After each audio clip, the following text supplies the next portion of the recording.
যখন তুমি নিজের রক্তের মানুষের দ্বারা কষ্ট পাবে, তখন তুমি একবার নবী ইউসুফ আলাইহিস সালামের কথা মনে করো। তিনি কিভাবে নিজের ভাইয়ের দ্বারা প্রতারিত হয়েছিল। যখন তোমার বাবা মা না বোঝে তোমার বিরুদ্ধাচরণ করে, তখন নবী ইব্রাহিম আলাইহিস সালামের কথা মনে করো। তার বাবা তাকে আগুনে নিক্ষেপ করায় ভূমিকা রেখেছিল। যখন তুমি সমস্যা থেকে পরিত্রাণের জন্য কোনো পথ পাবে না, তখন ইউনুস আলাইহিস সালামের কথা ভেবো।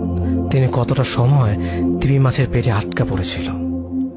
যখন তোমার নামে কেউ মিথ্যা অপবাদ ছড়িয়ে দেবে, তখন মা আয়েশা রাদিয়াল্লাহু আনহার কথা মনে করো। তার নামে পুরো শহর জুড়ে কুৎসা রচনা করা হয়েছিল। যখন তুমি অসুস্থ ব্যথার যন্ত্রণায় কাতরাতে থাকো, তখন নবী আইয়ুব আলাইহিস সালামের কথা ভেবো।